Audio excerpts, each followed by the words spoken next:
hin ko ipiwa Pathen thangvah na kapein. Psalm number zakhat som ni lekhat chang khat le chang ni na in. Kada in hoya ko na e panpi hungham tin. Keiman thinglang lam kave. Van leisit simpa pakaya ko na e panpi hung ahize atibangin. Pakai panpi na imuna ho nyaw khat isay do no movin. Kumsang ni le som ni lekhat na Chikim Gospel Solo Competition na inizao uvin. Hiti ainsim doa Kajolpa sailor zone khong sai chunga jong pakai min kipa tho kan phong kinin chile hiti ainizao na wa pilepu Nuleh pa Uleh naw adia Gollehpaite ho hin mun chom cha movin ake khajang movin ake khalo jang movin hi jong le Pathen wa chai lai sa na wa neihin tosot no ho hi kagelin le thu na ding I macha kanai pon hi ji chen hi chi ke ma chen mang cha en na bon che devin pakai minin ka hung tawin Pathenin na bon chawin na Pathe na bo so ke han lang pan pi ngai te tosot jing the ding Pathe na bo taw han ti cha kan sei do no min chule tu ni ko hin hi chi Gospel Solo Competition na inizao na wa ho I chen I lunu ham ti ho na wedding in na veo hit never chai chen na veo hitin pakai phat na jala I lol hin na ho ana ve khom so keu te ti cha kan sei do no ma hin chule ka sei be nom khat no min hi chi I lol hin na wa hin hon lol hin nam kipa na imu vai ipi ibo khom thei di hom ti ka gelin na ho zo se mun chom che am ne je hin coding hin va in bolding ne khom don khom bolding ti jong le im hi cho bol na kham jong chi ai de pon al hom atam thu chom mi le atam la hom thu ipun Pathen na ke tong khom thei ti ka gel jin ken jong ipi peni ke bole Pathen na itong khom thei di vem ta salam hin Pathen ba chai na ke support bangwin ito khom bangwin tu ni jong Pathen na ito khom thei ni du tin gelen wa clock khat join hi chu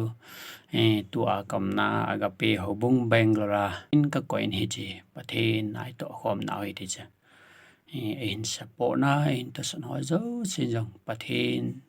jala I lol hin na wa iga so na wa Pathen na itong khom thei ve teacher na ho zo se ding ayang kan se ki ne Pathen in bon chawin Pathe bo jing taw hen ki pa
Lay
RECIEVED hon I-Pao Pakai neihin za lưu ta kipa KAHIN ko hát ho KAHIN ko Nuleh KAHIN NGAILU na sa thei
Pate